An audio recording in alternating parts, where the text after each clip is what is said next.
সুপ্রিয় দর্শক, সবাইকে স্বাগত জানাচ্ছি দ্য ভিউজ অনুষ্ঠানে। আমি হাবিব রহমান আছি আপনাদের সাথে। যারা সরাসরি অনুষ্ঠানটি দেখছেন, যারা ফেসবুকে দেখছেন লাইভ, সরাসরি টেলিভিশনের পর্দায় দেখছেন, যারা পরবর্তীতে ইউটিউবে দেখবেন, আমি আশা করি ভালো আছেন। আজকের প্রোগ্রামটি একটু গতানুগতির চেয়ে একটু ডিফারেন্ট হবে। তার কারণ হচ্ছে প্রেসিডেন্ট ট্রাম্প ক্ষমতায় আসার পর থেকে অনেক কিছু ঘটে গেছে এবং সামনে আরও অনেক কিছু ঘটবে বলে আমরা মনে করছি, অনুমান করছি। কিন্তু যেদিকেই তাকান না কেন আপনি বুঝতে পারবেন যে কিছু একটা ঘটতে যাচ্ছে। আজ সকালেও যখন আমি দেখছিলাম যে আইস বিভিন্ন জায়গায় যাচ্ছেন, সকালে যখন দেখলাম তখন 538 জন। আমি কিছুক্ষণ আগে যখন চেক করলাম তখন পর্যন্ত 913 বা 14 বা 15 জন এরকম হবেন গ্রেফতার হয়েছেন আইসের হাতে। এইটি একটি উদ্বেগজনক ব্যাপার। এইটি অনুষ্ঠানের শেষ অংশে আমি জুড়ে দিব, কারণ আজকের এই ইমিগ্রেশন ব্যাপারটি তার সাথে থাকবে। কিন্তু শুরু করব বেশ কিছু ঘটনা দিয়ে। ট্রাম্পের প্রথম 48 ঘন্টা কেমন গেল এবং ফাইন্যান্সিয়াল দিক থেকে যেই পদক্ষেপগুলি উনি নিয়েছেন সেটি আমি প্রথমে টাচ করবো। এরপরে যাব home price, rates, mortgage rate সব কিছু তুলে ধরবো কম্প্রিহেন্সিভভাবে। তারপরে চলে যাবো ইমিগ্রেশনের ব্যাপারে এবং সেখানে আমার বেশ কিছু মন্তব্য থাকবে এবং কিছু জানা জিনিস থাকবে, সেটি আমি তুলে ধরবো আপনাদের কাছে। চলুন আজকের এই অংশে আমি তুলে ধরবো status update of president Trump initiative, যেটি আপনারা অনস্ক্রিনে দেখছেন। But of course keep in mind একটি জিনিস, যে তার অফিসে আসা হয়েছে কিন্তু শুধুমাত্র 5 দিন। He is been in the office for 5 days। এবং এই সেকশনে আমরা শুধুমাত্র রিভিউ করছি ফাইন্যান্সিয়াল আইটেমস দ্যাট সাধারণত এই জিনিসগুলি আমি কভার করে থাকি দ্য ভিউজ অনুষ্ঠানে, যার অন্তর্ভুক্ত থাকবে আজকে department of government efficiency, so DOGE, the external revenue service, so the ERS, এবং ট্রাম্প ট্যারিফ অ্যান্ড ক্রিপ্টোকারেন্সি। শুরু করব উইথ ডোজ থেকে। So originally DOGE was suppose to be একটি এন্টিটি যেটি সরকারের বাহিরের একটি এন্টিটি, এটিকে বলা হয় outside of the government. However এটি এখন পরিবর্তন হয়েছে। DOGE is now officially part of US government. এবং এটি কি সেটি আমি কিছুক্ষণ পরে তুলে ধরবো। এটি প্রেসিডেন্ট ট্রাম্প নিজেই বলেছেন, যখন তাকে জিজ্ঞেস করা হয়েছিল ডোজের কি ওয়েস্ট উইংয়ে হোয়াইট হাউসে অফিস হবে কিনা, উনি বলেছেন না, এটি একটি আলাদা অফিস হবে। এলন মাস্ক এটির নেতৃত্ব দিবেন এবং তার আন্ডারে আরও 20 জন লোক কাজ করবে। নাও আরেকটু এক্সপ্লেন করি what just happen with dose. So president Barack Obama প্রথমে তৈরি করেছিলেন United states digital service, the USDC. The USDC হচ্ছে একটি technology unit within executive office of the president. So Trump একটি স্বাক্ষর করেছেন এক্সিকিউটিভ অর্ডারের, যেটির মাধ্যমে তিনি ইউএসডিসিকে রিব্র্যান্ড করেছেন ডোজ নামের উল্লেখ করে। So essentially dose is replacing USDC. So dose এখন অফিসিয়ালি গভর্নমেন্ট এন্টিটি। আরেকটি আপডেট হচ্ছে ডোজের, সেটি হচ্ছে ভিবেক রামাস্বামী এখানে আর নেই। উনি যতটুকু শুনেছি ভদ্র ভাষায় উনি সিদ্ধান্ত নিয়েছেন যে উনি ডোজে থাকবেন না। উনি কি ফায়ার হয়ে গেছেন, ট্রাম্প ফায়ার করে দিয়েছেন, we do not know. But আমার ওপিনিয়ন থেকে আমি যেটা বলতে চাই সেটি হচ্ছে Ramaswamy learned A hard Nigar lesson, which is a bad word, but this is the reality. Now, it is, এখন তাহলে এটির নেতৃত্ব কে দিবেন? শুধুমাত্র এলন মাস্ক। নাও আমি এখন চলে যাব এক্সটার্নাল রেভিনিউ সার্ভিস। আপনারা অনেকে এটির শুনে থাকবেন, অনেকে শুনেননি, অনেকে প্রশ্ন করবেন এটি আবার কোন সংস্থা। তার সংক্ষেপে বলছেন ইআরএস। সো জানুয়ারি 14 প্রেসিডেন্ট ট্রাম্প বলেছিলেন যে উনি একটি এক্সটার্নাল রেভিনিউ সার্ভিস অথবা ইআরএস তৈরি করবেন জানুয়ারির 20 তারিখে। সো এখন যেটি আপনার পর্দায় দেখছেন এটি হচ্ছে তার পোস্ট, যেখানে বলছেন জানুয়ারির 20 তারিখে 2025 সালে বার্থডে হবে external revenue services. Okay, so on 20th জানুয়ারি 20 তারিখে president Trump created external revenue service. তাই তো মনে হবে, right? The answer is no, he did not. উনি এটি তৈরি করেননি, করতে পারেন না। Now I want to tell you what's going on, কি হচ্ছে। ট্রাম্প cannot create ERS, উনি ERS তৈরি করতে পারেন না উইথ এক্সিকিউটিভ অর্ডার, অর্থাৎ প্রেসিডেন্ট অধ্যাদেশের মাধ্যমে এটি তৈরি করা সম্ভব নয়। ওনার প্রয়োজন পড়বে কংগ্রেশনাল অ্যাপ্রুভালের, তার কারণ it is required. So US customs and border protection CBP যেটিকে চেনেন, সো দ্য সিবিপি হচ্ছে একটি এজেন্সি যার দায়িত্ব হচ্ছে ট্যাক্স কালেক্ট করা ফরেন ইম্পোর্ট থেকে, যেটিকে আমরা ট্যারিফ নামে চিনি। So currently collects tariff. So Trump উনি যেটা চেষ্টা করতে পারেন সেটি হচ্ছে রিব্র্যান্ড করতে পারেন the CBP, customs and border protection is the ERS এমনভাবে। But current situation is or আমার অনুমান হচ্ছে যে যেভাবে উনি কথা বলছেন যে উনি এখন ডিপেন্ড করবে, ঝুঁকে আছেন রিপাবলিকান সমর্থনের পক্ষে in the house and the senate, যাতে করে এই আইনটি উনি পাশ করতে পারেন to pass the legislation creating the ERS. Now let's talk about tariff.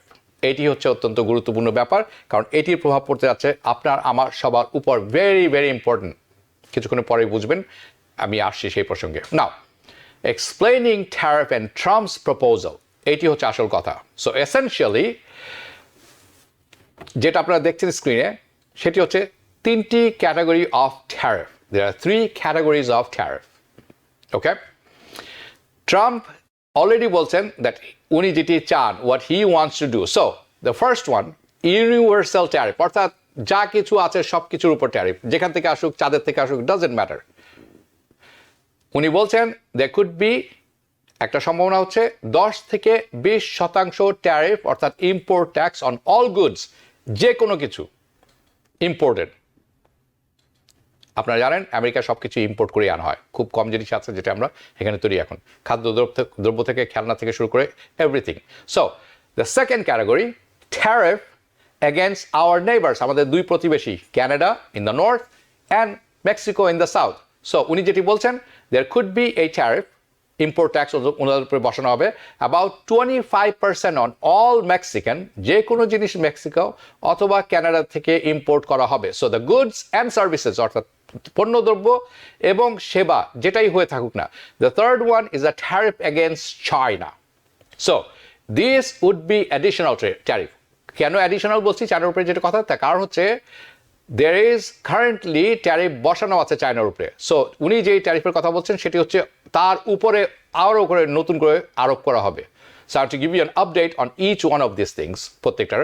So they're going to be a start, যেটি উনি বলছেন উনি শুরু করবেন, সেই ভিডিওটা কিছুক্ষণ মধ্যে আমি দেখাবো আপনাকে। ওকে, 10% অন অল ইম্পোর্টেড গুডস, যে কোনো ইম্পোর্টেড গুডসের উপরে ইউনিভার্সালি 10% ট্যাক্স বসিয়ে দিবেন। সো আপনারা নিজেরাই দেখলেন সেটি ট্রাম্প কি বলেছেন, ইউনিভার্সাল ট্যারিফ। বাট আমাকে যদি কেউ জিজ্ঞাসা করে, আমি আমার ইতিপূর্বে মাস দুয়েক আগে অনুষ্ঠান করেছিলাম, সেখানে বলেছিলাম যে আমি আমার যে কথা বলেছিলাম সেখানে থাকবো, I will stick to my prediction and it is not gonna go through. এটি যেটি আছে এটি হবে না। If the latest status on Mexico and Canada, সেটি হচ্ছে উনি বলছেন 25%। কবে থেকে শুরু হবে? ফেব্রুয়ারির 1 তারিখ থেকে।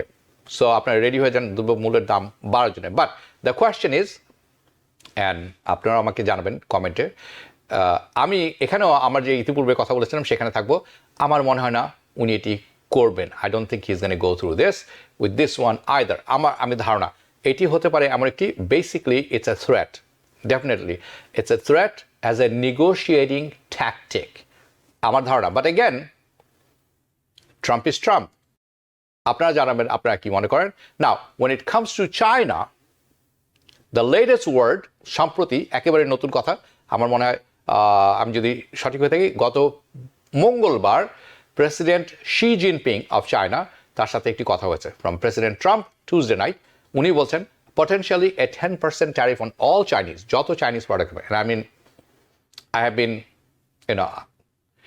আমার মনে হয় আমি বলে আসছি, this is more likely to happen, এটা হবে। I don't know if it's going to be 10% universally. আমি জানি না 10% অল্প কিছু জিনিসের উপর নাকি একেবারে ব্ল্যাঙ্কেট যা আসবে সব কিছুর উপর, that I am not sure. It's going to be more specific or more targeted, will see. But যেটি আমি বলতে চাচ্ছিলাম কিছুক্ষণ আগে, প্রেসিডেন্ট ট্রাম্প বলেছেন যে তার সাথে ফোন আলাপ হয়েছে প্রেসিডেন্ট শি জিনপিং অফ চায়নার, President of China, phone call. উনি বলেছেন ইট ওয়েন্ট ওয়েল। এবং আরও উনি বলেছেন it was a good phone call. So আমি জানি না in terms of trade relations এটি আরও কি ডেভেলপ করবে কিনা তাদের মধ্যে কথাবার্তা, but we will see. Now regarding bitcoin and cryptocurrency, যেটি আপনারা অন স্ক্রিনে দেখছেন এই মুহূর্তে, প্রেসিডেন্ট ট্রাম্প যেটি বলেছিলেন ইতিপূর্বে নির্বাচনী ইশতেহারে এবং নির্বাচন ইলেকশনের পরেও, সেটি উনি ডেলিভারি করেছেন 100% on his promises. So, SEC chairman Gensler departed, ভদ্র ভাষায় চলে গেছেন। উনি বলেছিলেন ডে ওয়ানে তাকে ফায়ার করে দেওয়া হবে, so is fired or departed whatever. Trump তৈরি করেছেন একটি নতুন crypto task force on January 21st. And the priority right now, এই মুহূর্তে developed, তৈরি করা একটি clear regulations for crypto assets. So, এটি এখন হাইলি রেগুলেটেড হবে। কাজী মনিরুজ্জামান দেখছেন টেনেসি থেকে, অনেক অনেক ধন্যবাদ আপনাকে। ডিনা খান, হ্যালো, অনেকেই হাই হ্যালো করছেন, okay fine. So priority right now is to develop clear regulation for crypto assets. These are the updates on the Trump initiatives যেখানে ফাইন্যান্সিয়ালস ব্যাপার জড়িত। আমি এখন চলে যাব দ্য হাউজিং মার্কেট আপডেট, এটির সাথে জড়িত থাকবে প্রাইসিং, রেটস অ্যান্ড প্রেডিকশন। মনে রাখবেন এরপরেই আমি চলে আসছি ইমিগ্রেশনের ব্যাপারে। This is the most important thing, এবং আমি কয়েকটি ব্যাপারে খুবই ফ্রাস্ট্রেটেড এবং হতাশ, সেটিও আমি তুলে ধরবো আজকের আলোচনা। অনেকের হয়তো পছন্দ হবে না, but it's time to talk. Okay, তাহলে এই অংশে আমরা আলোচনা করছি হাউজিং মার্কেট আপডেট। সো কিছু জিনিস আমি তুলে ধরবো আপনাদের কাছে on what's going to happen with the home prices. কী হতে যাচ্ছে হোম প্রাইস, বাড়ির মূল্য, মর্টগেজ, ইন্টারেস্ট রেটস এবং 2025-এর ফোরকাস্ট কী বলছে। বাট ফার্স্ট যেটি তুলে ধরবো আপনাদের কাছে, সেটি অন স্ক্রিনে দেখবেন, সেটি হচ্ছে ভেরি স্পিকে হেডলাইনে এসেছে যে টেক্সাস খুব পপুলার ডেস্টিনেশন ছিল, এখানে মানুষ মুভ ইন করছিল, এখন আর এটি জনপ্রিয় নেই। It's no longer the most popular state যেখানে মানুষ মুভ করছিল।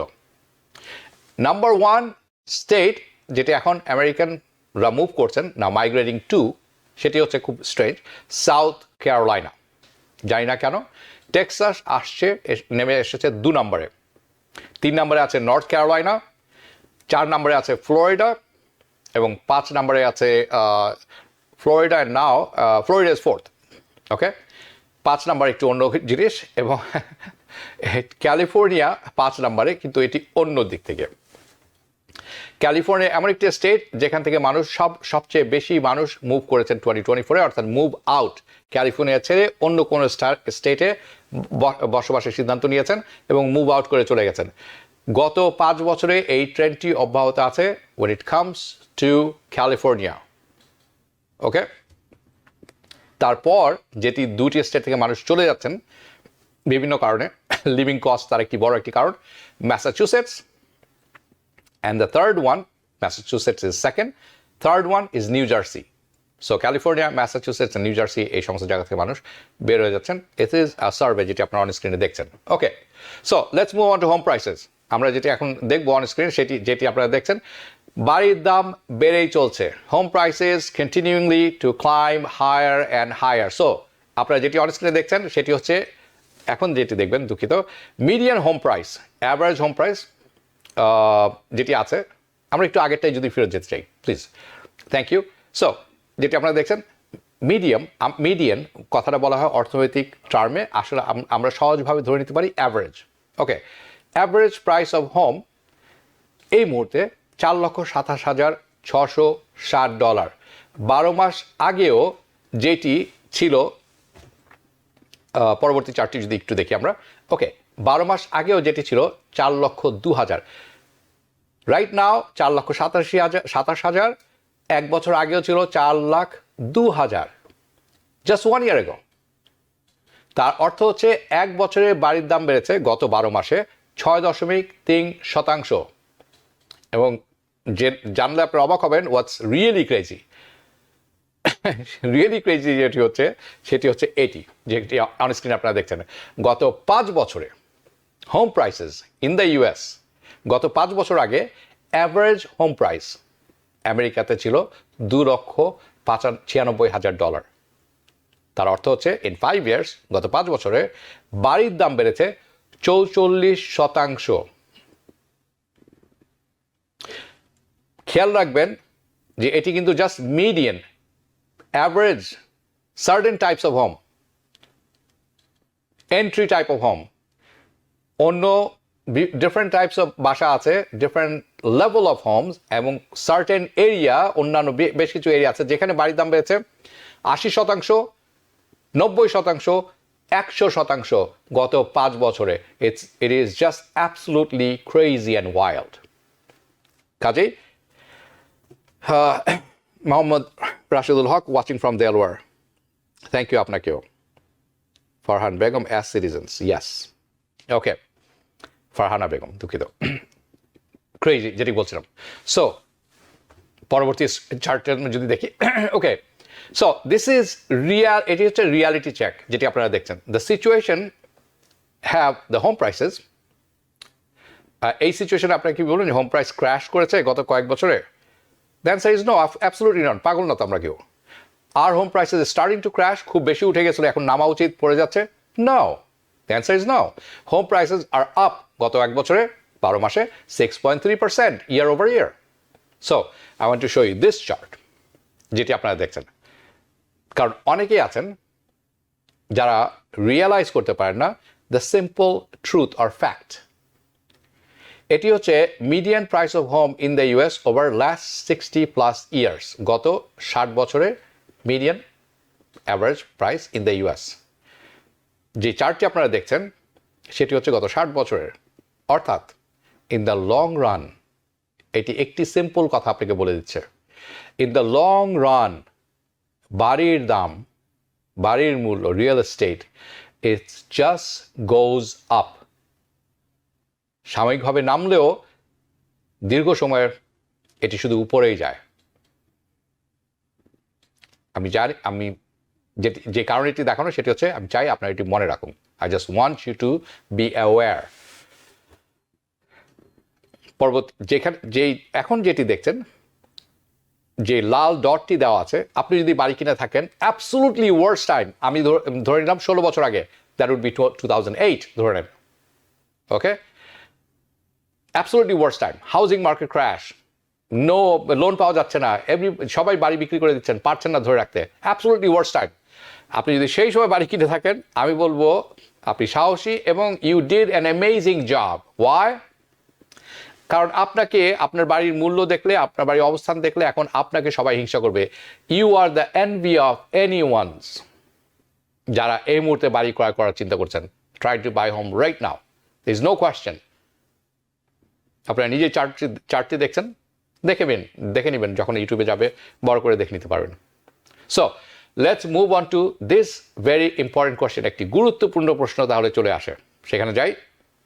প্রশ্ন হচ্ছে, যদি আপনি অ্যাফোর্ড করতে পারেন এই মুহূর্তে বাড়ি ক্রয় করার সক্ষমতাটা যদি আপনার থেকে থাকে, should you buy a home? ক্রয় করা উচিত হবে, কিনবেন আপনি?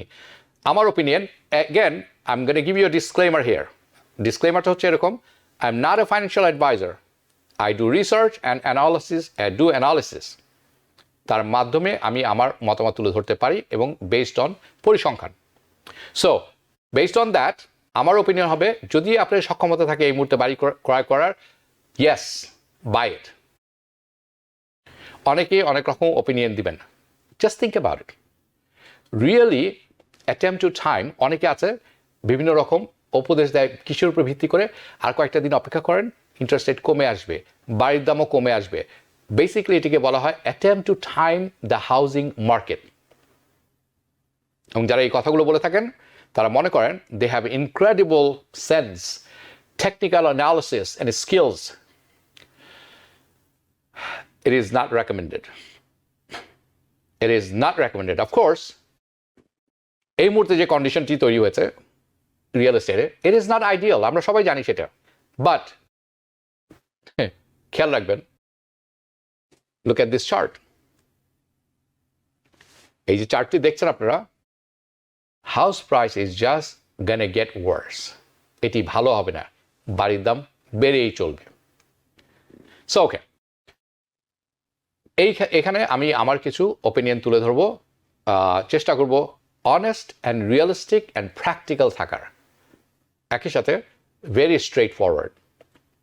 ফার্স্ট অফ অল, যদি আপনি ওই অবস্থানে থেকে থাকেন যে আপনি বাড়ি ক্রয় করতে পারবেন এই মুহূর্তে বা পারার সক্ষমতা আপনার আছে, I mean you are very fortunate, আপনি অত্যন্ত সৌভাগ্যবান মানুষদের একজন, কারণ economic situation is not good, but এই অবস্থায় যদি আপনি থাকেন, ভেরি গুড, কংগ্রাচুলেশনস।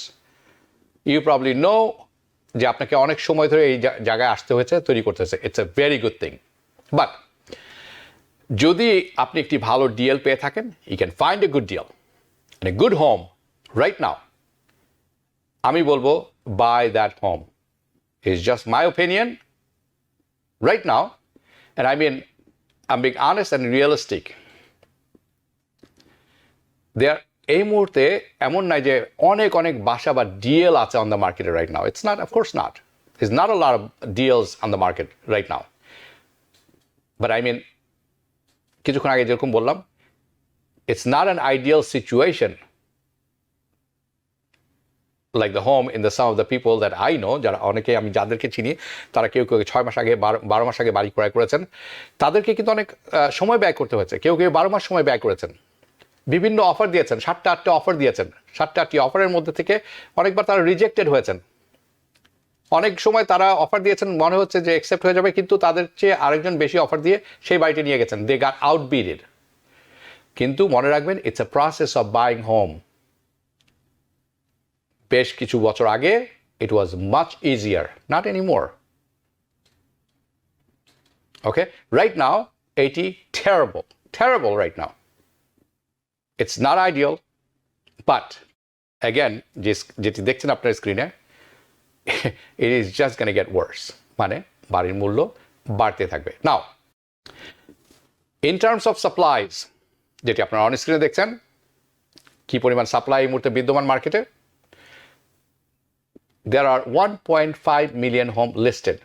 খুব একটা বাড়েনি, গত কয়েক মাস ধরে আমি এটাই বলছি, 1.2, 1.4, 1.5 মিলিয়ন, এখন 1.5 মিলিয়ন লিস্ট করা হচ্ছে। সো দিস ইজ গুড, তার কারণ হচ্ছে 9 থেকে 12 মাস আগে যদি কম্পেয়ার করেন, if you compare this chart যেখানে দেখছেন আপনি টুডে, সেখান থেকে নর্মালি 1.9 মিলিয়ন 2 মিলিয়ন থেকে থাকে সাধারণত, আমরা আছি এখন 0.5 মিলিয়ন। সো প্রি প্যান্ডামিকের তুলনায় কাছাকাছি আছি আমরা।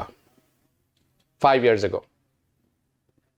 ago 1.9 মিলিয়ন 1.8 মিলিয়ন ইনভেন্টরি সবসময় থাকতো, কাছাকাছি আছে আমরা এখন in terms of inventory, not there but close.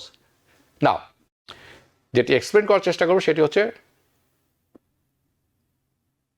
যাতে সবাই বোঝেন situation of inventory is expect. আমরা জানি ইনভেন্টরি, আমরা সবাই আশা করছি যারা মার্কেটে খেয়াল রাখেন, যে ইনভেন্টরি বাড়তে যাচ্ছে, it is expected to increase, আশা করছি আমরা সবাই এগুলো বাড়বে। তার অর্থ কি প্রাইস কমে আসবে? নো, ইনভেন্টরি বাড়বে আরও কিছু আশা করছি, প্রাইস কমছে না, not necessarily, maybe but not necessarily. এটা সবাই আপনারা জানেন আমার মনে হয় by now, the inventory is going to rise, but the question হবে, will it rise high enough, যথেষ্ট পরিমাণ বাড়ি থাকবে কিনা যাতে দাম কমে আসবে? I don't think so, because there is all this pent up demand. তার কারণটি কি? ডিম্যান্ড অনেক হাই, সবাই বাড়ি খুঁজছেন, ডিমান্ড যদি এত হাই থাকে, সাপ্লাই এনাফ নেই, most people they are afraid, অনেকে আছেন ভীত হয়ে পড়ছেন।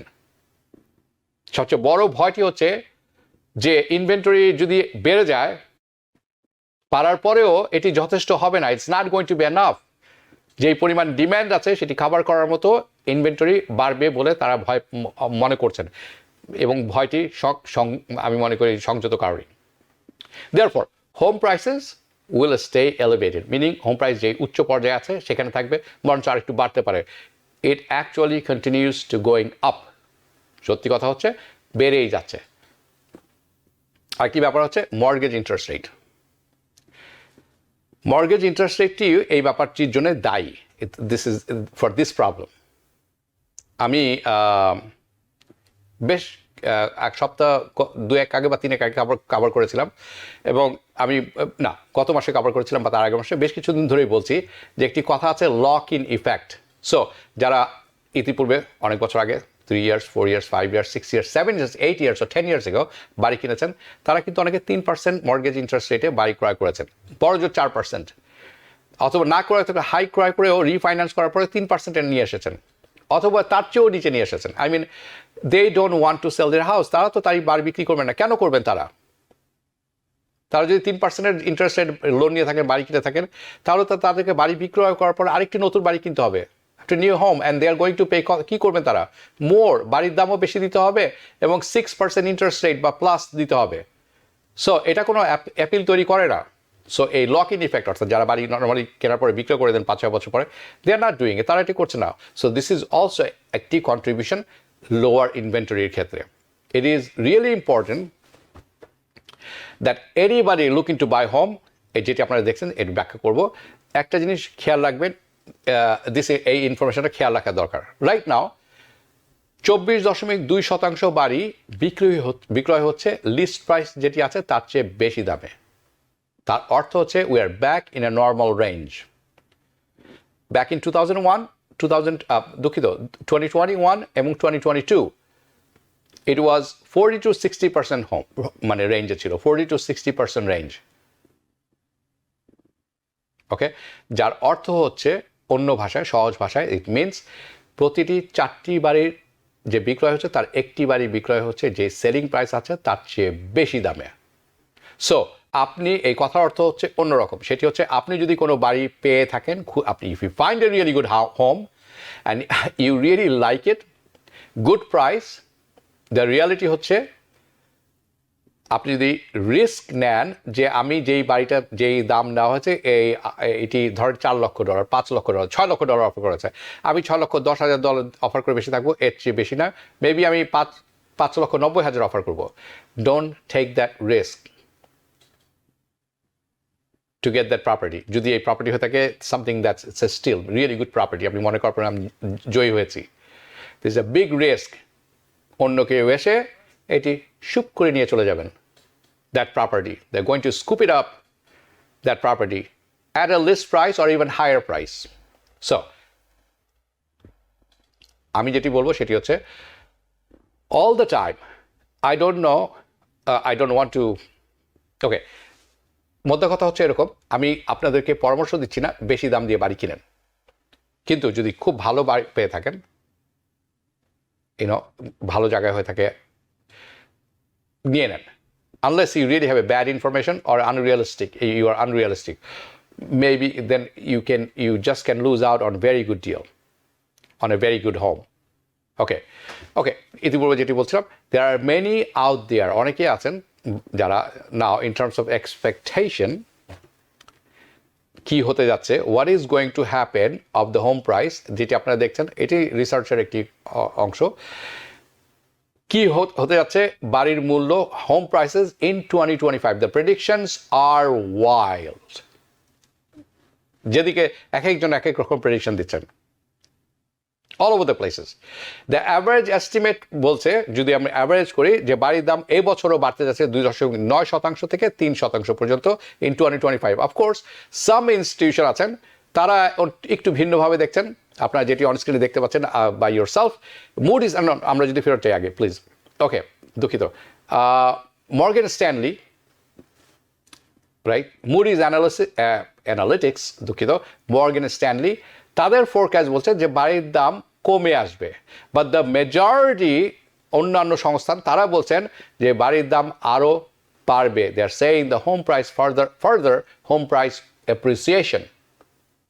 ওকে, সো আমি ব্যক্তিগতভাবে আমার ফোরকাস্ট, আমি বলবো it's going to be same. 2024 সালে যেমনটি ছিল 2025 সালেও হাউজিং মার্কেট একই রকম থাকতে যাচ্ছে, অর্থাৎ প্রতিযোগিতা থাকতে হবে, আপনাকে যুদ্ধে জয়ী হতে হবে, বাড়ির দামও বেশি থাকবে, মর্গেজ ইন্টারেস্ট রেটও উপরেই থাকবে। In terms of the housing market, home prices will not surge, খুব আহামরিভাবে বেড়ে যাবে এমন কিছু হবে না, এবং প্রাইস ক্র্যাশও হচ্ছে, কমে আসছে না।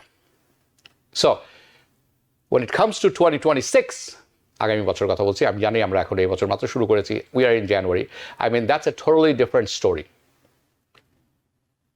When it comes to economy, আমরা যখন ওভারঅল অর্থনীতির কথা বলছি, when it comes to inflation, some major things happen by that time. অনেক বড় বড় জিনিস হতে পারে। আমি কিছু জিনিস ইঙ্গিত দিচ্ছি, সামনে এই নিয়ে প্রশ্ন করব। It could be economy, it could be anything, it could be inflation, পুনরায় বেড়ে যেতে পারে, reaccelerate hard, the economy could crash, maybe both. But regardless, 2025 of 2026, what do we know? আমরা এই মুহূর্তে কি জানি? We know যে বাড়ির দাম লম্বা সময়ের শুধু বাড়েই, এটা কমে না, they just go up. So if you find a good deal, good home right now, আমি বলবো go for it. Now in terms of mortgage interest rate, ওকে, যেটি আমরা দেখছিলাম কিছুক্ষণ আগে, যদি পরবর্তী, ওকে গুড, যেটি আপনারা এখন দেখছেন, when it comes to interest rate, যে চার্টটি আপনারা দেখছেন, so during this period right there, যেখানে মার্ক করেছি আমি, আপনারা খেয়াল করে দেখবেন, the interest rate কমে আসছিল, interest rate was falling. কেন? কারণ ইনফ্লেশনের যে এক্সপেকটেশন ছিল সেটাও কমে আসছিল, অর্থাৎ ইনফ্লেশনের যে কমে আসার গতি ছিল এবং সবাই আশাও করছিলেন এটি কমে আসবে আরও, and the federal reserve interest rate কাটাও শুরু করেছিলেন। নাও রিসেন্টলি মর্গেজ ইন্টারেস্ট রেট গন ব্যাক আপ, উপরের দিকে যাচ্ছে ইন্টারেস্ট রেট এখন আবার। কারণ কি? কারণ ইনফ্লেশন নিয়ে যে উদ্বিগ্ন ছিল সবার, যে কনসার্ন ছিল, এটি কিন্তু পুনরায় দেখা দিয়েছে, যার কারণে ফেডারেল রিজার্ভ ইন্টারেস্ট রেট কমানো বন্ধ করে দিয়েছে। So the market expects the federal reserve আগামী 6 মাসে কোনো রকম ইন্টারেস্ট কমাবেন না for another 6 months. However, in the short run, I believe that we are still headed back to 6%. আমি মনে করি আমরা 6% আশেপাশে কোথাও থাকবো, which is going to update you. কিন্তু এই ব্যাপারটি একটু বিস্তারিত থাকবে, বড় থাকবে, কারণ এখানে অনেক কিছু জড়িত থাকবে। কাজে এটার একটি আলাদা প্রোগ্রাম করবো আমি, in a separate mortgage interest rate program. সেখানে অনেক কিছু তুলে ধরার চেষ্টা করবো। আমার মনে হচ্ছে বেশ কিছু প্রোগ্রাম করতে হবে এর মধ্যেই, কারণ অনেক কিছু ঘটতে যাচ্ছে। But I would say honestly, it's best to wait until few weeks. আপনাকে যেটা আরেকটি অনেস্ট ওপিনিয়ন দিব, সেটি হচ্ছে কি, আপনাকে কয়েক সপ্তাহ অপেক্ষা করতে হবে। কেন? ট্রাম্প তার ক্ষমতায় এসেছেন, ট্রাম্প ইনাগুরেশন হয়ে গেছে। Now because of his policies, তার যে পলিসিগুলো উনি নেবেন, এটার ইম্প্যাক্ট পড়বে অনেক কিছুর মধ্যে। It will impact dollar strength কতখানি বাড়বে কমবে, interest rates, inflation, and of course all these things will affect the decision of the Federal Reserve. এই সব তার যে পলিসিগুলো আস্তে আস্তে সামনে আসবে, এটার মধ্যে ডলার কতখানি শক্ত হবে, ইন্টারেস্ট রেট কোথায় যাবে, ইনফ্লেশন কোথায় যাবে, সব কিছুর উপর ডিসিশন নেবে ফেডারেল রিজার্ভ। সো আমি বলবো রাইট নাও আপনাকে কয়েক সপ্তাহ অপেক্ষা করতে হবে, আপনি যদি বাড়ি ক্রয় করার জন্য তৈরিও থাকেন। So right now the biggest factor is going to be Trump's policy. সবচেয়ে বড় ফ্যাক্টর হতে যাচ্ছে ট্রাম্প কি পলিসি নিতে যাচ্ছেন ইন দিস কেসেস। আপনারা অনেকেই জানেন, আজকে ট্রাম্প বলেছেন যে স্বর্ণযুগের শুরু হতে যাচ্ছে। বিশ্বব্যাপী সব সরকারকে দাবি করেছেন যাতে ইন্টারেস্ট রেট কমিয়ে নিয়ে আসে। যারা আওয়ার ডেমোক্রেসি নিয়মিত দেখে থাকেন, সেখানে আলোচনা হবে, কিছুক্ষণ পরে শুরু হবে, রাত 8টায় দেখে নেবেন। আমি আশা করি আপনারা থাকবেন সেখানে। It's going to be a chain reaction. All these things, whatever policies are, যে কোনো হোক, reactions, তার উপর reaction নেবে কে? Federal Reserve. And that reaction is a chain reaction. I'm just telling you.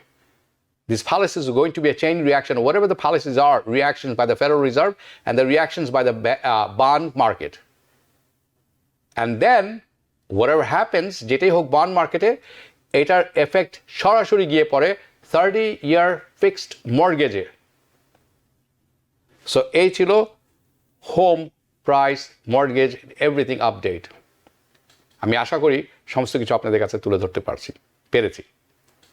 অনেক কিছু ছিল এখানে, কনসাইজ করার মতো চেষ্টা করছি। Sharifa Rahman, Michigan house price does not going down. No, price even মিশিগানেও প্রাইস নামেনি, এবং নামবেও না, হয়তো বাড়বে। এটি একটি বড় কারণ বাংলাদেশি কমিউনিটি ইন মিশিগান, আমরা সেটি করেছি। ওভারঅল আর কোনো কারণ নেই রিয়েলি, কারণ কঠিন জায়গা তো। নিরাফুল ইসলাম দীপু, আপনাকে ধন্যবাদ। Farhana Begum, the price of gold and property is never going down at all. Absolutely right, absolutely right. Okay, আরেকজন একটু অন্য বিষয়ে যাওয়ার আগে রূপসা খান বলছেন, please talk about the student plus loan. Exactly what কি শুনতে চান সেটি প্রশ্ন যদি তুলে ধরেন অবশ্যই আলোচনা করব। Student plus loan whatever, specific হতে হবে আপনাকে। ওকে, এই অংশতে আমি যেটি তুলে ধরো আপনাদের কাছে সেটি হচ্ছে ইমিগ্রেশনের ব্যাপার। আপনারা সবাই জানেন, আমি অনুষ্ঠানের শুরুতে বলেছি, আরেকবার বললাম, জিনিসটি বেশ ভীতিকর, কিন্তু আমি ভীতি ছড়ানোর জন্য বলছি না, যে জিনিসগুলি তুলে ধরবো এটি আপনাদের সবার জানা প্রয়োজন। আমি বেশ কিছু গত সপ্তাহের আগের 2 সপ্তাহ পরপর ইমিগ্রেশনের ব্যাপারে টাচ করেছিলাম, এবং অনেকেই কমেন্ট সেকশনে এসে বলেছেন যে আমি ভীতি ছড়ানোর চেষ্টা করছি। নো, আমি আপনাদেরকে জানানোর চেষ্টা করছি। যদি জেনে থাকেন অনেক কিছু আগে থেকে পদক্ষেপ নেওয়া সহজ হয়, জেনে থাকলে আপনি তৈরিও থাকেন। ভীতি ছড়ানো আমাদের কাজ নয়, কিন্তু যেই জিনিস হচ্ছে, যেই সমস্ত কাজ হচ্ছে সেটি থেকে এটি ভীতিকর পরিস্থিতি তৈরি করেছে। সো প্রথম অংশে আমি তুলে ধরবো আপনার যাদের গ্রিন কার্ড আছে, যাদের, দিস ইজ ভেরি ইম্পর্টেন্ট, আপনাদের যাদের গ্রিন কার্ড আছে, আপনারা গ্রিন কার্ডটি কীভাবে প্রোটেক্ট করবেন এই ট্রাম্প অ্যাডমিনিস্ট্রেশনের সময়। শুনে একটু অবাক হবে যে আমার গ্রিন কার্ড প্রোটেক্ট করবো কীভাবে। ওকে, প্লিজ লিসেন টু মি। চলুন শুরু করি। এই সেকশন পার্মানেন্ট রেসিডেন্ট, এই সেকশন যারা আছেন, শুধুমাত্র যারা পার্মানেন্ট রেসিডেন্ট আছেন তাদের ক্ষেত্রে প্রযোজ্য। কেন? আপনাকে খেয়াল রাখতে হবে যে আপনি যাতে কোনোভাবে ডিপোর্টেড না হয়ে যান during Trump administration. We are going to be, যেটি আমরা কথা বলতে হবে, few things. Okay, specially what, আপনি যদি মানে আমরা বলে থাকি যে so that you are on the err on you just err on the side of the caution, আপনি জানেন এবং আপনি প্রোটেক্ট করতে পারবেন নিজেকে। ওকে, ফার্স্ট অফ অল শুরু করব permanent resident. As a permanent resident আপনার অধিকার আছে, you have the right to live in the United States, work in the United States and travel in and out of United States or US. এটি আপনার right, but কিছু limitations আছে। There are some limitations. These things especially, যে শেষেরটি আমি বলবো, এটি খুব গুরুত্বপূর্ণ। আপনাদের অনেকেই মনে আছে দ্য লাস্ট টাইম যখন ট্রাম্প প্রেসিডেন্ট ছিলেন, দ্য ফার্স্ট উইকেন্ড যখন উনি অফিসে আসলেন, সামথিং রিয়েলি, আমার মনে হয় প্রথম সপ্তাহ অথবা ওনার ইনাগুরেশনের ঠিক পরপর বা এরকম একটি সময় হবে, উনি একটি ইনিশিয়েটিভ নিয়েছিলেন, সেটিকে বলা হয় মুসলিম কান্ট্রি ব্যান, অনেকে মুসলিম ব্যান নামে বলে থাকেন, যার মাধ্যমে ওই সমস্ত দেশ থেকে যারা আমেরিকাতে আসছিলেন তাদেরকে থামিয়ে দেওয়া হয়, people from entering from the US from certain Muslim majority countries. তাদেরকে কি করা হয়েছিল? ডিনাইড রি-এন্ট্রি করতে দেওয়া হচ্ছিল না ইনটু দ্য ইউএস।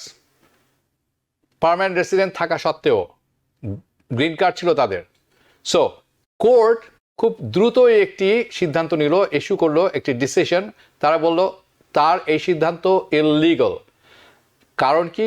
কোর্ট বলল you can't deny permanent resident from entering in the US. যারা পার্মানেন্ট রেসিডেন্ট আছে তাদেরকে ডিনাই করার কোনো ক্ষমতা প্রেসিডেন্টের নেই coming back into the US. They have an absolute right to enter the US as long as they are not inadmissible for crime. Deportation and inadmissible এর মধ্যে পার্থক্য আছে, আমি কিছুক্ষণ মধ্যে সেটিও তুলে ধরবো। যদি তারা কোনো বড় ধরনের ক্রাইম করে না থাকে, তাদেরকে ভিতরে ঢুকতে না দেওয়ার মতো কোনো কারণ না থাকে, তাদেরকে ভিতরে ঢুকতে দেওয়া হবে, অর্থাৎ রি-এন্ট্রি দেবে। বাট মোস্ট পার্মানেন্ট রেসিডেন্টস, এই দুটি ছাড়া অ্যাবসোলুট রাইট আছে টু রি-এন্টার, ফেরত আসার ইউএসএ, বাইরের বিশ্ব যেখানে যান না তারা। সো দ্য ট্রাম্প প্রশাসন ওই সময় they just can't just deny entry, okay, by তারা অথবা সামওয়ান ইন দ্য এয়ারপোর্ট সিদ্ধান্ত নিল আপনাকে ঢুকতে দেওয়া হবে না, because just feel like it. No. Now একটি ব্যাপার আরেকটু ক্লিয়ার হচ্ছে, anybody less than permanent resident, not citizen, আপনি পার্মানেন্ট রেসিডেন্ট না, লেস দেন পার্মানেন্ট রেসিডেন্ট, তার অর্থ আবার কি? এটি অর্থ হচ্ছে এরকম, আপনার ভিসা আছে, আপনার ভ্যালিড ভিসা আছে, maybe you are a foreign student, this kind of things, or আপনার ডাকা আছে, ডাকা নিয়ে একটি নতুন আপডেট এসেছে, সেটি আমি কিছুক্ষণ বলবো, অর আপনি টিপিএস টেম্পোরারি প্রোটেক্টেড স্ট্যাটাসে আছেন, যদি আপনি ট্রাভেল করছেন, দেশের বাইরে গিয়েছেন with parole or something like that, or আপনি একটা ট্যুরিস্ট ভিসা নিয়ে এসেছেন, তাহলে কিন্তু you are never guaranteed entry back in the US. এটি কিন্তু আপনি যে আসছেন, আপনার মাল্টিপল ভিসা আছে, যাই আছে, এটি কিন্তু গ্যারান্টি না যে আপনাকে আমাকে ঢুকতে দিতে হবে, if I am an ICE officer, border patrol officer, whatever, it's not guarantee. Okay, so এই জিনিসটি মনে রাখবেন। Especially, this is very important right now. The government can actually prevent you from coming back. It is possible and it is within the law.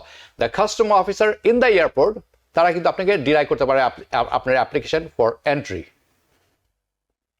এবং তারা কি করতে পারে, আপনাকে ধরে রিপ্যাট্রিয়েশন ফ্লাইট, অর্থাৎ ফেরত ফ্লাইটে back to home country or even third country, যদি আপনার হোম কান্ট্রি আপনাকে ফেরত না নেয়। So all of that actually possible, মনে রাখবেন সবকিছু এটির possible, but permanent residents, green card যাদের আছে, হ্যাভ এ রাইট টু রি এন্টার দ্য ইউএস, তাদের এটি রাইট। নাও দেয়ার আর সাম ক্যাভিয়ার্টস টু ইট, কিছু এক্সেপশন আছে। যদি আপনি আমেরিকার বাইরে থাকেন as a permanent resident more than 1 year continuously মানে একাধারে একেবারে 12 মাস বাইরে ছিলেন, অ্যান্ড আপনি কোনো রকম অ্যাপ্লিকেশন করে যাননি রি এন্ট্রি ডকুমেন্টের, উইচ ইজ আ ডকুমেন্ট যেটিকে আপনাকে ফেরত আসতে দিবে আপনি যদি 1 বছরের বেশি বাইরে থাকেন, দেন ইউ রিস্ক, আপনি থাকবেন সেই রিস্কে। এটিকে বলা হয় অ্যাবান্ডনিং ইউর পার্মানেন্ট রেসিডেন্ট, আপনি আপনার পার্মানেন্ট রেসিডেন্ট পরিত্যাগ করেছেন, স্বেচ্ছায় ছেড়ে দিয়েছেন। অ্যান্ড হোয়াট হ্যাপেন্স ইজ, যখন আপনি এই অবস্থায় ফেরত আসেন, আপনি পারমিশন নিয়ে যাননি, 1 বছরের বেশি বাইরে ছিলেন, customs officer in the airport অনেক সময় বলবে সামথিং লাইক দিস, এরকম যে আপনি দেশের বাইরে ছিলেন অনেকদিন, আমেরিকার বাইরে ফর মোর দেন এ ইয়ার, আপনি সম্ভবত আপনার পার্মানেন্ট রেসিডেন্টটি ইচ্ছাকৃতভাবে ত্যাগ করেছেন, কাম উইথ মি,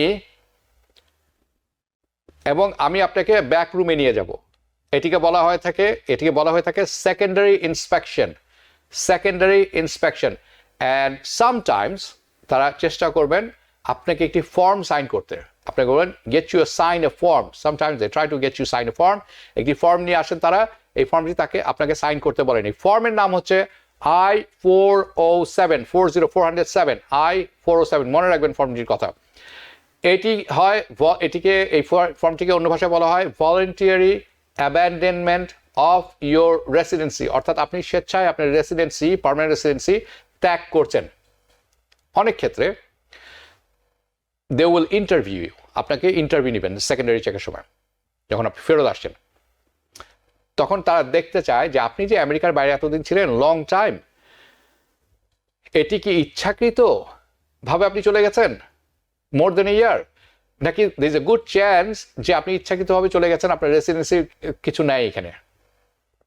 যদি আপনি রিফিউজ করেন এই ফর্মটি সাইন করার জন্য, তখন আরেকটি কাজ হতে পারে, উইল জেনারেলি তারা অ্যাডভাইস করবে, আমি অ্যাডভাইস করে থাকি সাধারণত যে এটি সাইন যাতে না করেন কেউ উইদাউট এনি অ্যাটর্নি, আপনি ফোন করবেন, অ্যাটর্নির সাহায্য নেবেন, কারণ আপনি এটা সাইন করলে আপনি কিন্তু পরিত্যাগ করে চলে গেলেন। This is very very important, don't sign that form, this is very important. Now আরেকটি জিনিস মনে রাখবেন, দেয়ার আর আদার সিচুয়েশন যখন আপনি ডিপার্ট করতে পারেন, one of the created problems, অনেকেই হয় যে চলে গেছেন, আপনি অসুস্থতার কারণে আসতে পারেননি, অন্য কোনো কারণে আসতে পারেনি, আরও অনেক কিছু ব্যাপার আছে যেখানে সময়ের স্বল্পতার কারণে আমি এটি তুলে ধরতে পারছি না, কিন্তু আমি মনে করছি এটি নতুন করে প্রোগ্রাম করব, এই ব্যাপারটি এখন অনেকেই এফেক্ট করবে। বাট মনে রাখবেন অল দিস থিংস মানে applies to only for people যারা আছেন with the green card, okay, not foreign student, not visa, not B2, A2, nothing. This is a different story altogether. ঢাকার যে ইয়েটি এসেছে, আপনারা জানেন যে ট্রাম্প অ্যাডমিনিস্ট্রেশন ঢাকাকে বাতিল করার জন্য আবেদন করেছিলেন এবং তারা একটা এক্সিকিউটিভ অর্ডার সাইন করেছিলেন। দ্য 5th সার্কিট কোর্ট বলেছেন এই ডাকা যে অবৈধ বলা হয়েছে এটা লিগালি অবৈধ শুধুমাত্র টেক্সাসের জন্য, আর কোনো জায়গায় নয়, অনলি ফর টেক্সাস। সো আপনি যদি টেক্সাসের বাইরে যে কোনো স্টেটে থাকেন আপনি ডাকা নিয়ে সম্পূর্ণ নিরাপদ। আরেকটি ব্যাপার বলতেই হয়, এই যে ব্যাপারগুলি ঘটছে একটি খেয়াল রাখবেন জিনিসটি, অনেকে ডিপোর্ট হবেন এই সময়ে, অনেক বাবা মা কাজে থাকবেন তাদেরকে ধরে নিয়ে যেতে পারে, অনেক শিশু সন্তান বাসায় থাকতে পারে, কে তাদের দেখবে, এই দায়িত্ব কে নিবে? এরা তো নিবে না। যদি কোনো লোককে ধরে নিয়ে যায়, সে অসুস্থ থাকে, তার একটি লাইফ সেভিং মেডিকেশন দরকার, এটি তার বাসায় ফেলে গেছেন, আইসো দিবে না, এই জিনিসগুলো কে কোঅর্ডিনেশন করবেন? আমাদের কমিউনিটিতে অনেকে গ্রেফতার হয়েছেন, তাদেরকে কে সাহায্য করবে? আপনাদের এই ভাই বোন আছে, কেউ ট্যাক্সি চালাচ্ছেন, কেউ রাস্তায় ভেন্ডিং করছেন, কেউ ডাঙ্কিনে কাজ করছেন, কেউ অনেক জায়গায় কাজ করছেন। Who will take the responsibility? Somebody. বড় বড় সংস্থা, বড় বড় সমিতি করে বসে আছেন সবাই, Bangladesh association, Jalalabad association, stupid FOBANA, 3 ভাগে ভাগ করা, কোনো ইনিশিয়েটিভ এখন পর্যন্ত দেখিনি আমি। শুধু প্রেসিডেন্ট হতে চান, সম্পাদক হতে চান। বাট বরাবরের মতো করোনা মহামারীর সময় টিবিএন আপনার পাশে ছিল, আমরা এখনও আপনার পাশে থাকবো। দেখি কি করা যায়। We have to do something. সবাই ভালো থাকবেন। শুভরাত্রি। টিবিএন 24 টেলিভিশন দেখতে আজই কল করুন 7187776556। লগ ইন করুন www.totalcablebd.com। নিউ ইয়র্ক থেকে সম্প্রচারিত টিবিএন 24 টেলিভিশন বিশ্বজুড়ে বাঙালির কণ্ঠস্বর।